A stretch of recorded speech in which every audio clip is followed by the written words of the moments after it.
All right, I just wanted to vlog just a couple minutes really quick about my first attempt at doing an official miracle morning. I don't know if I'll actually ever publish this because like I didn't even put on makeup or anything, but I just wanted to record my thoughts for myself if nothing else. I kind of kept a log while I was doing it this morning because I didn't really have a set idea of exactly what I was going to do.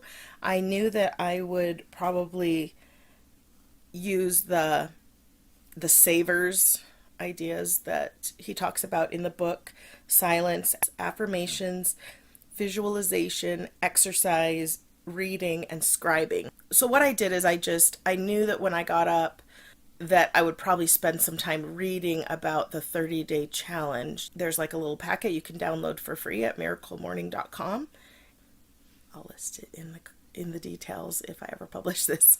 So the point is, I didn't know exactly what I was going to do, but I knew that I'd be reading about ideas and what I could do, and just at least get up early was my main goal. It used to be that I didn't have the option to keep sleeping or anything because the kids were little and they needed me and they would start crying or they'd come in and whatever, so I just had to always get up early. But in the last several years, since I haven't had to do that, and I've had health issues that have made it very difficult for me to get up in the morning, and I've more taken on the role of being a night owl, and I get a lot done from like 11 to 1 or 2 in the morning, and then I usually will sleep in because my husband can do the morning stuff with the kids. But after reading about this miracle morning, I thought, I'm going to give it a try doing it early in the morning, even though I'm absolutely convinced that I'm not a morning person. But I'm going to give it a try, and if it really isn't working, then I will adjust it and maybe do that in my evening time, after kids have gone to bed. My goal was to be up. I have my first daughter that leaves around 7 o'clock and she gets on the bus, and then my older son who leaves about 7:30, because he drives himself to high school, and then my youngest son that gets on the bus at 8:15. So when I have gotten up early, around 6:30 or whatever, and been there to like help with breakfast and visit with them, I find that there's sort of this waiting time in between where I'm just so tired and I'm achy because of my health issues, and I just I can't motivate myself to I try to clean the kitchen or start some laundry, but I just end up feeling bleh, and then I'll fall asleep in between and kind of go back to sleep and then wake up for the next one and go back to sleep, and it's just crazy. It doesn't work. And so that's why my husband and I had kind of worked out this thing where he was more getting up with them, and then I would do the late night and get up later. So in an attempt to possibly make a change on that, I'm trying this, and it was very interesting. Okay, now here's my report on the first day. It was very interesting, how, because I had this plan of hopefully doing the S.A.V.E.R.S and at least sitting down and working on those, even though my kids were kind of getting up and I was visiting with them and spending time with them in between. So my miracle morning hour took from basically 6 to 9. It still ended up so much better because when they didn't need me because, they're showering or doing whatever they're doing, I knew exactly what I was trying to do, so I'd go right back to what I was doing. And then when they needed something or were walking by or sat down by me, of course, I just stopped what I was doing and focused on them because they're going to be gone all day and I can do my own things while they're gone. So it was kind of interesting. That was my first thing that I thought was really beneficial. It didn't feel like a waste to be up early. It felt very good. And then I was getting a lot of things done in between, also getting to have this good quality time with my kids. So it was a really interesting thing, and I just felt like it was very helpful. So that was my first observation. My second thing, of course, that I was able to have really, really good one-on-one with each child. So through all of these, I was able to have kind of that one-on-one time that I'm always trying so hard to have, but is difficult to do. And with teenagers, they just kind of want to do their own thing, but yet they want you there for them. So just being around, but being busy doing my own things, but sitting on the couch where everybody was coming and going, ended up being a very good spot for me to be. And I had something to do, so I wasn't like falling asleep.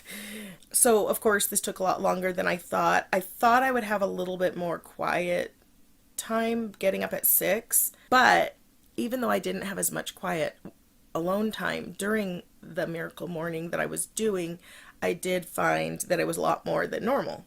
I mean, here's some of the things that I accomplished. Okay, so the first thing that I felt was a yay me was that I did not hit snooze.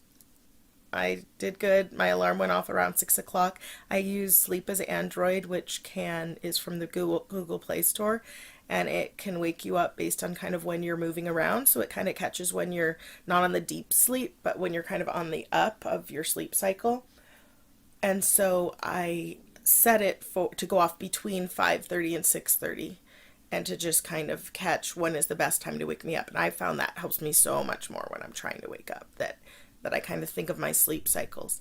And so it woke me up right about 6 o'clock, and that was perfect. I felt pretty good, even though I knew I hadn't really gotten enough sleep, because I remember thinking I would probably get about 6 hours of sleep, but it felt good. I felt pretty good, so I was excited about that. But so that was my first victory, was that I did not hit snooze. And then, I got up, got dressed, got a drink, brushed my teeth, and then I made my bed, all in the attempt to do movement, because one of the principles is that movement creates energy. And so I felt pretty good by then. It was about 6:20 at that point. I sat down to eat a little bit, and I sat down in the living room. I had my journal. I had my notebook that it started out as a bullet journal. It's just sort of my little notebook that I keep notes and keep track of things in. I had that. I had my Chromebook so that I could easily do some journaling or reading off the Kindle app. Oh, and I had my phone so I could listen to music or whatever. So then I wrote down S.A.V.E.R.S, silence, affirmations, visualization, exercise, reading, and scribe. I realized as my kids came in and out that, silence, affirmations, visualization were all kind of hard ones to do while kids were coming in and out. So exercise and then planning were kind of the ones that I could do, looking over the calendar, kind of get my mind around what's coming up. At 6:40, after I wrote all this down, I was like, okay, I'm going to do some reading. And so I thought, well, I can do that while my older teenagers are wandering around getting ready, because it's not like they need my help.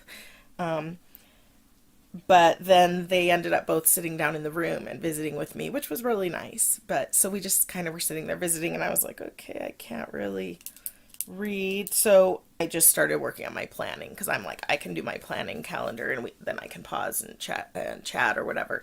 But, it gave me something to be doing rather than just sitting there feeling tired. It kept my mind awake, kept me alert. And then I got all my stuff in the calendar about 7, a little bit after 7. My daughter had left. My son got in the shower. It was quiet. I was starting to feel really sleepy, and I'm like, okay, I'm going to fall asleep. But I wanted to at least stay up till my youngest son got off. So I decided that would be a great time to do exercise. So I got up, did some exercise. I have some torn muscles in my shoulder, so I'm kind of limited on what I can do. I'm waiting to see if I need surgery or not. So I ended up just doing some stretching. I had surgery on this shoulder last or 2 summers ago, and so it still gets really stiff. So I just did a bunch of stretching, just kind of movement to wake myself up. I turned on my music, was listening to some music while I was exercising. By 7:30, I was like, okay, now I'm going to do my reading. But then I did a little bit, but then my youngest son wandered out of his room and started getting ready. And so I ended up spending that next half an hour or so with him. And so that half an hour ended up being kid time. So he got on the bus. By now it's about 8:18, and I was like, okay, I'm just going to read from now till 8:30 so I at least for sure get my reading. And so I was reading a little bit on the Happiness Project, which I actually just have like the sample from Kindle, and I'm just trying to read enough to decide if I want to buy the whole thing. And I'm kind of liking where it's going. I may read it for one more day before I decide. But I read that till 8:30. And then I was like, okay, 8:30. I was planning to be done by 8:30, but at that point I had done planning, which isn't really one of the savers, but it's an important thing for me. I had done time with my children, one-on-one time, which is very important. Again, not necessarily on the list. And I had done exercise and I had done reading. So out of the savers, I had really only done exercise and reading. So I was like, okay, I got to do my scribing. And part of that is because I have two daughters who are away from home. So I'm like, okay, I got to do that as my scribing today. It's terrible because I'm a writer. I love to write, but I just haven't been because I can't find time. And so I'm really excited about using my miracle morning time for doing some journaling and writing every day, even if it's just a sentence or two. So today that was writing a letter to my girls about the past week and some of the goals that my husband and I had set on our trip. I spent about a half an hour typing up their letter and an email and sending that off. And that was 9 o'clock. So basically, I went from 6 to 9 for total time. And obviously, I had a lot of mommy duties in between, so it wasn't really the way a miracle morning is supposed to be. But I'll just tell you, for the last, I don't know how many months, basically I've just been sleeping during that time because I did like work late at night. But it wasn't specifically like self-development, writing in my journal, reading on things that are important. It may be that in order to really have the time to do any kind of affirmations, reviewing of goals, and things like that, I might need to actually get up half an hour earlier so I can do that from like 5:30 to 6:30 before there's a lot of movement going on. But I'm gonna just stick with about 6 o'clock for now. I mean, I'll have the alarm set to go off between 5:30 and 6:30 and just see when my natural sleep cycle wakes me up during that time, because I do feel like I got a lot more done than I normally would if I had not made this attempt. So I'm happy with my first day of a miracle morning, my first official day that I can log.